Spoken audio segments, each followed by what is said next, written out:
Hello everyone, good morning, good afternoon, good evening, wherever you are all over the world. Welcome back to my channel. It is still your one and only 24/7 news boss. We are here to bring you another fresh update concerning the IPOB. And if you are joining us for the first time, please don't forget to hit that subscribe button, like and share this video to stay updated with the latest unfolding events in the Zoo Nation and beyond. So my people, today's headline is shaking the political and social landscape in the Zoo Nation, especially in the southeast.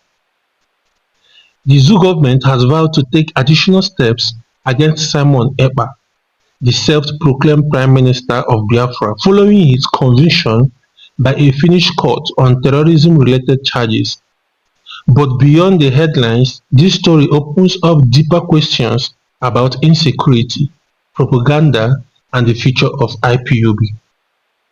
So stay with us as we break it all down for you in details with facts, contents, and analysis that you won't hear anywhere else. So my people, let's dive in immediately. The Zoo government has reacted strongly to the conviction of Simon Ekpa in Finland. Officials have vowed to take further actions once they formally receive and review the full judgment from the Finnish court. For those unfamiliar, Simon Ekpa has been one of the most controversial figures linked to the Biafran struggle. While he often described himself as the Prime Minister of Biafra, his activities, including online broadcasts, fundraising, and calls for sit-at-home orders, has been linked to violent unrest in the southeast. Analysts say the Zoo Nation next steps will depend on the official documents from Finland. If the judgment directly implicates Ekpa in terrorism-related activities, the federal capital may attempt to strengthen legal and diplomatic pressure to curb his influence in the Zoo Nation. But this is not just about Simon Ekpa. According to several analysts, the crisis in the southeast is more an internal problem than an external one.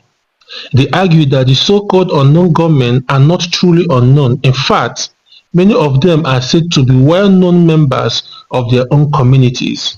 These analysts urged political leaders, governors, and even traditional rulers to confront this uncomfortable truth. The point is simple. If the Southeast must find peace, its own leaders must first acknowledge that the violence is home ground.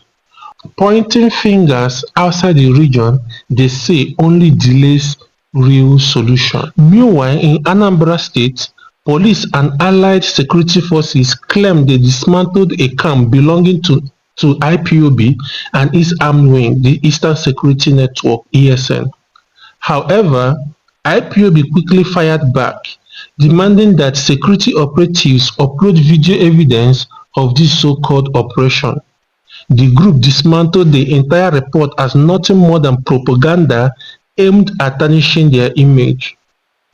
This exchange highlights a recurring pattern. The Zoo government claims victory in operations, but IPOB often counters by calling it a fabrication.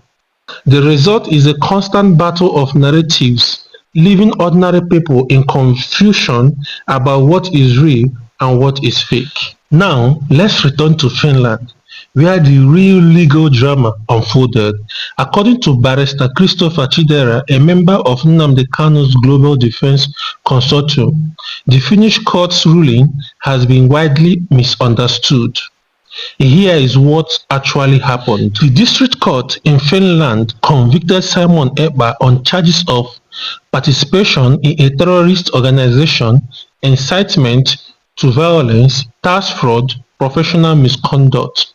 However, the court made it very clear IPOB itself was never on trial, never mentioned in conviction, and never found guilty of any wrongdoing. In fact, IPOB testified under oath in Finland, making it clear that Simon Ekpa was never a member of the movement and never held any official position. Ekpa himself admitted that he was merely a content creator and not part of IPOB's structure. For IPOB, this is a major point of relief.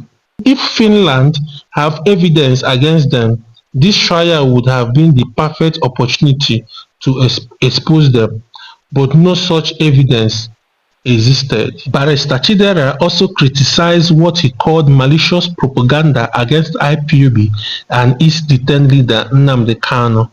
He pointed to an article published by one TV station which claimed that Ekpa's conviction means the end of the Biafran dream.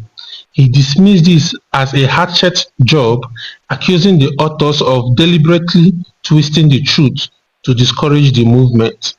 According to him, IPOB remains a legal registered organization in Finland operating under international law. It is not listed as a terrorist group there, unlike the Zoo Nation. He went further to warn that IPOB will not hesitate to file lawsuits, submit international petitions, and push back strongly against any attempts to label them unfairly. Now, let's pause and look at the bigger picture. In one hand, we see Simon Ekpa facing 6 years in prison in Finland. His conviction is being celebrated by some as a victory against extremism. On the other hand, IPOB is saying, don't mix us up with Ekpa. We are lawful, we are organized, and we are only pursuing self-determination. Meanwhile, the Southeast continues to face real-life insecurity, abductions, shootings, and community violence, and analysts insist that until local leaders and community face the truth, no foreign court ruling will solve the crisis on the ground. So my people, that's where we will leave it for today. The conviction of Simon Ekpa in Finland has opened a new chapter in the debate over insecurity in the Southeast, propaganda battles between IPOB and the Zoo Nation, and the true sources of the violence shaking the region. But now we want to hear from you. Do you think Simon Ekpa's conviction will reduce violence in the Southeast, or will it make little difference? Should traditional rulers and local leaders take more responsibility for insecurity in their communities? And finally, do you believe IPOB is being unfairly targeted with propaganda, or is there more to this story than meets the eye? Drop your thoughts in the comment section below. Don't forget to like, share and subscribe to 24/7 News Boss for more updates. Thank you for watching and see you in the next video.